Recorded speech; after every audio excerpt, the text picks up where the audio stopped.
Hai kawan, aku punya info menarik nih. Kalian tahu kan, sekarang kita memasuki kurikulum merdeka. Lalu, apa sih yang dimaksud dengan kurikulum merdeka? Kurikulum merdeka merupakan langkah awal yang dikembangkan oleh Bapak Menteri kita, Bapak Nadiem Karim, untuk mengubah sistem pendidikan di Indonesia lebih baik lagi. Pada kurikulum ini, pendidik memberikan keleluasaan dan menciptakan lingkungan belajar yang berkualitas sesuai dengan kebutuhan peserta didik. Lalu, bagaimana sih caranya sistem kurikulum merdeka ini dapat berjalan? Sebagai pendidik, kita menerapkan berbagai strategi pembelajaran yang lebih efektif dan inovatif. Dengan harapan, siswa dapat memahami mata pelajaran lebih baik lagi. Contohnya, strategi Lucky Ticket. Metode Lucky Ticket bisa digunakan sebagai metode belajar dengan bermain. Metode ini dilakukan dengan cara menyebarkan tiket dan siswa yang mendapatkan tiket keberuntungan akan diberikan pertanyaan seputar materi yang sudah disampaikan oleh pendidik. Jika siswa tidak bisa menjawab, mereka dapat menunjuk satu teman diskusi untuk menjawab soal.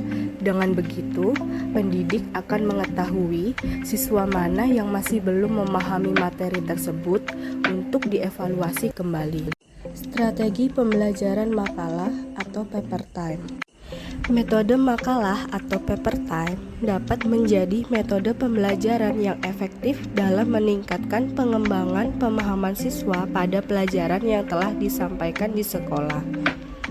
Siswa ditugaskan melakukan perangkuman dan mengembangkan materi yang telah disampaikan dalam bentuk makalah dan dapat mencantumkan berbagai sumber yang ada. Strategi pembelajaran diskusi.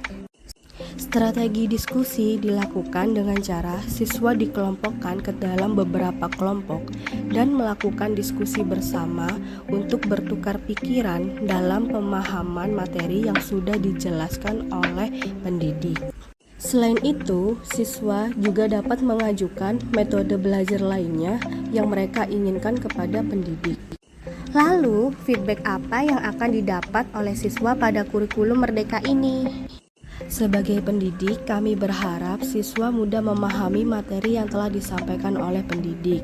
Selain itu, siswa juga aktif dalam mengikuti mata pelajaran.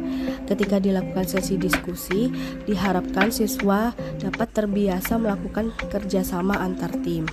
Dan juga siswa dapat mengembangkan ilmu yang diperoleh lebih luas lagi. Muhammad Anam, SPD, sebagai guru pendidik di SMA Negeri 22 Surabaya, memberikan pemahaman atau edukasi mengapa kurikulum perlu dirubah dari kurikulum K13 menjadi kurikulum merdeka kepada siswa didik saya ketika jam pelajaran yang sedang saya ajar, agar mereka dapat memahami terjadinya perubahan dalam sistem belajar di Indonesia mulai sekarang. Dengan begitu, saya sebagai pendidik berharap adanya reformasi baru dalam menciptakan lingkungan belajar bagi siswa lebih bagus lagi.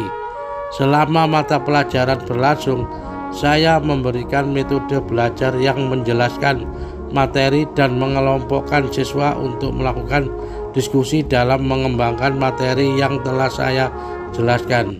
Siswa mempresentasikan hasil diskusi yang sudah dilakukan oleh kelompok masing-masing. Dengan begitu, saya dapat menilai sejauh mana mereka memahami dan mengembangkan ilmu yang sudah didapat. Tidak hanya itu, saya juga melakukan sesi diskusi kepada siswa mengenai metode belajar seperti apa saja yang mereka inginkan agar mereka dapat memahami pelajaran dengan baik.